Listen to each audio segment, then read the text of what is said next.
Let's talk about the National Guard.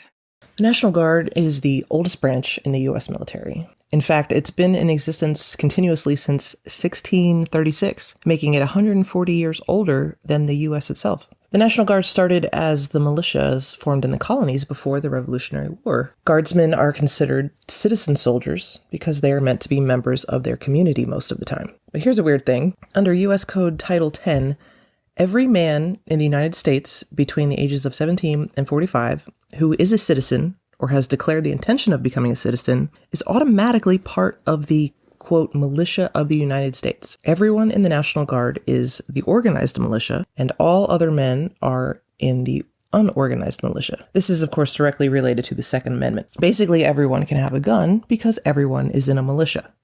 Well, except women. And this oddly specific list. Founding Father George Mason is quoted as saying, "Who are the militia? They consist now of the whole people, except a few public officers." And women. He didn't say women, but and also women are not included. The National Guard is a hybrid organization. It can be under the control of the several states or under the control of the executive branch of the federal government.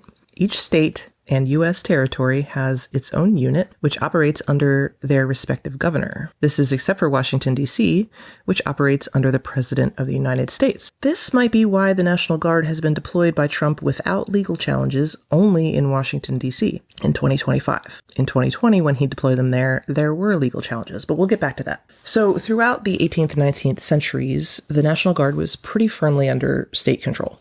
And the president could really only ask for the Guard's help through persuasion or coercion. The governors could just say no. In 1903, the Militia Act, also known as the Dick Act, exchanged getting more funds from the federal government for giving over more control to the feds.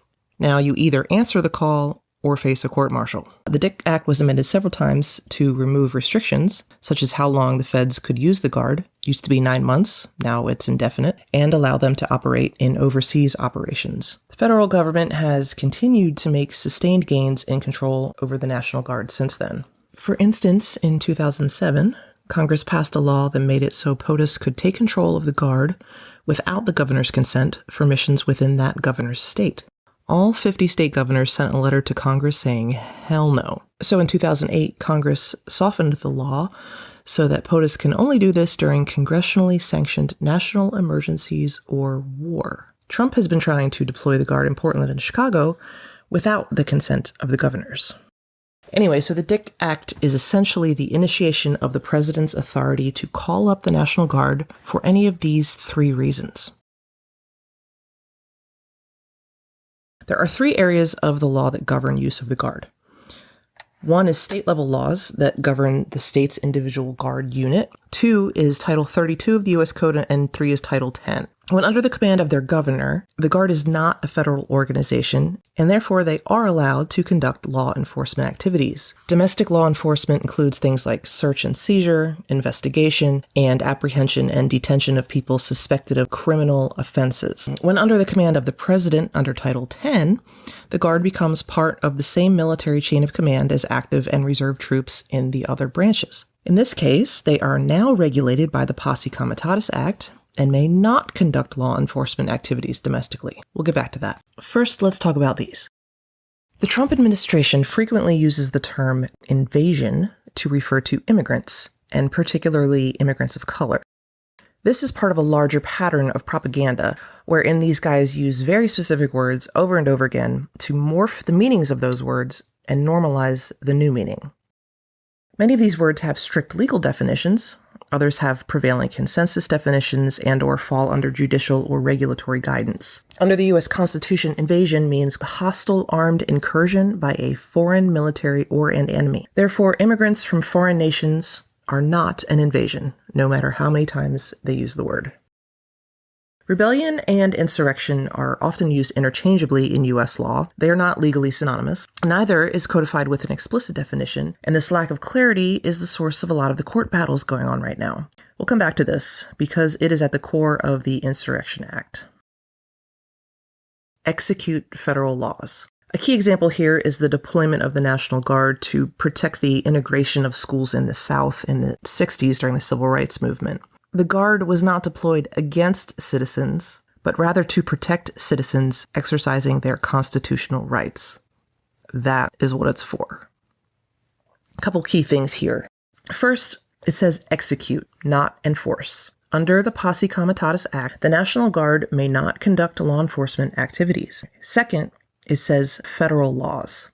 A lot of Trump's actions are based in his own executive orders, which are not law. Many of the immigrants being disappeared by ICE have not broken any laws.